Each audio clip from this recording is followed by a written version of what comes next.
Oke, nah ini contoh saja tingkat misalnya Facebook di sini ya. Kita lihat misalnya, oh Batik Keris kan cukup punya nama ya sebagai perusahaan misalnya ini sebagai. Nah di sini kita bisa lihat misalnya kita bisa taruh ya tentunya bukan hanya halaman Facebooknya tapi bisa juga punya web pribadi gitu ya.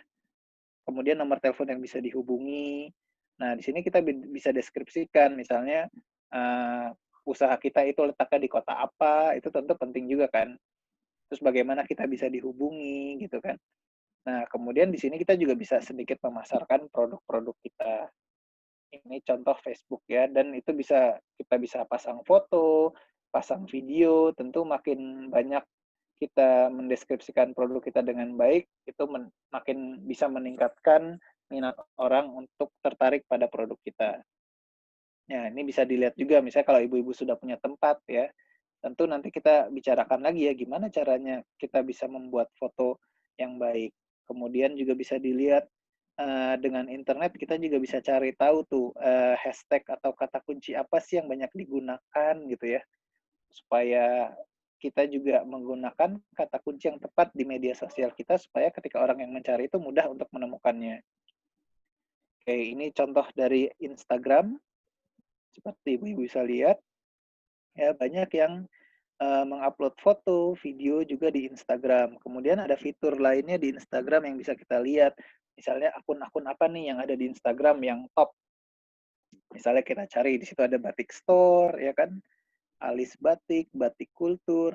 Nah, di sini menariknya adalah kita bisa menggunakan akun Instagram ini untuk membaca pasar, untuk melakukan riset tadi ya. Di situ kita bisa lihat kira-kira apa sih yang diminati gitu ya, apa yang sering dikunjungi gitu ya. Di situ kita bisa lihat bagaimana juga produsen-produsen yang sudah lebih dahulu hadir itu memasarkan produk-produk mereka.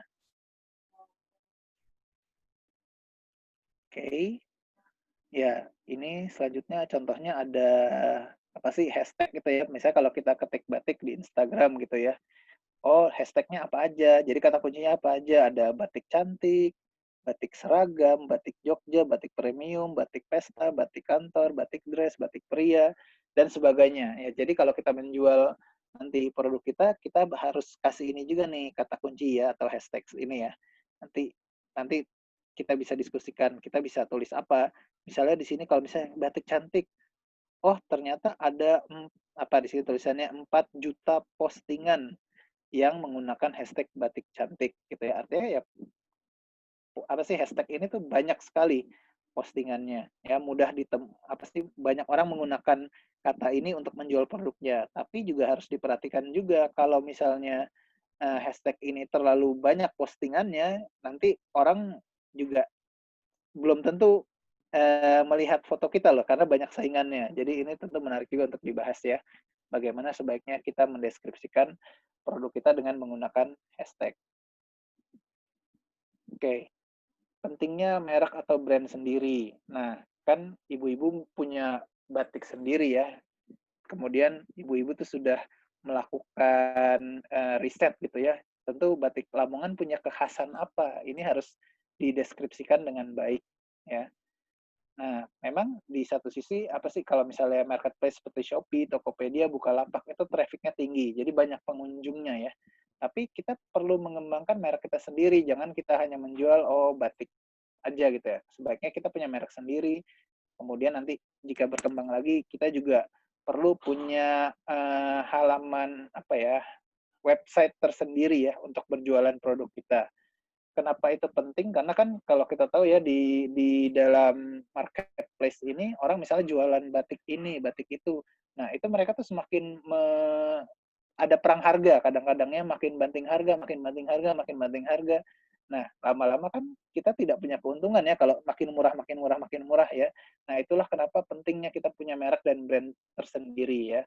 Tentunya ya dengan brand tersendiri, kita punya web mandiri, supaya mereka berkunjung ke web kita sebaiknya ya misalnya kita jangan jual semua produk unggulan kita di marketplace itu. Kita bisa juga pasang produk-produk kita di web kita sendiri gitu loh. Jadi yang ada di marketplace itu mungkin produk yang ya banyak dicari orang, yang sangat menarik ya, tapi sisakan juga produk yang menarik di website kita sendiri.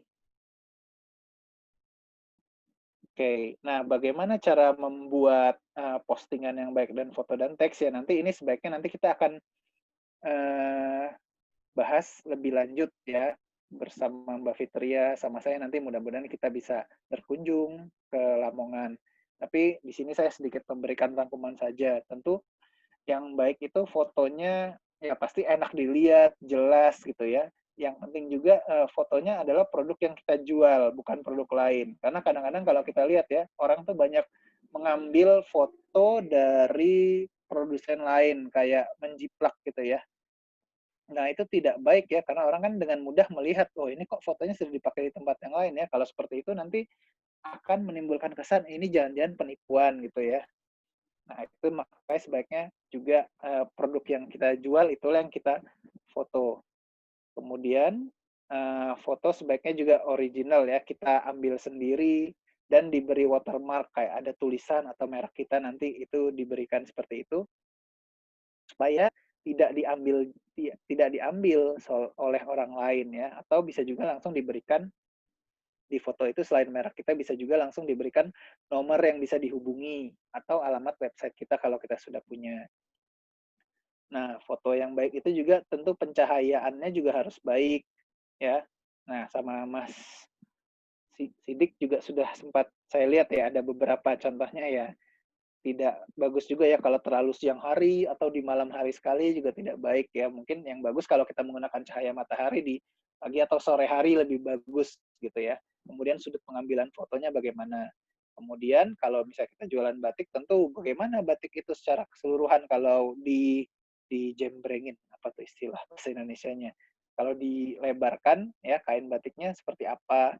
Kemudian kita juga tentunya lebih baik lagi kalau kita juga ambil dari jarak dekat untuk menunjukkan oh halus loh batik Lamongan itu loh, ada apa ya aksen-aksen detailnya loh, itu tentu meningkatkan daya jual juga ya, apalagi ya kalau udah susah-susah membuat batik canting tentunya lebih bagus kalau dibuat fotonya dari jarak dekat. Kemudian yang penting juga kita juga harus mendeskripsikan produk kita secara singkat ya, misalnya apa bahan yang kita pakai gitu ya, bagus nggak bahannya ya, kemudian ukuran produk kita itu ukuran berapa, jangan sampai nanti pelanggan itu atau calon pembeli itu ada yang nanti kecewa gitu ya, loh saya kira ini batiknya besar ternyata kecil. Nah itu juga sudah harus dijelaskan ya, atau misalnya cara penggunaan, maksudnya bagaimana kain batik itu harus diperlakukan, atau untuk pencucian pertama seperti apa. Kadang kan kita bermasalah juga ya, misalnya kain batik bisa nggak langsung dicuci dicampur dengan yang lain. Nah itu sebaiknya juga ada penjelasan supaya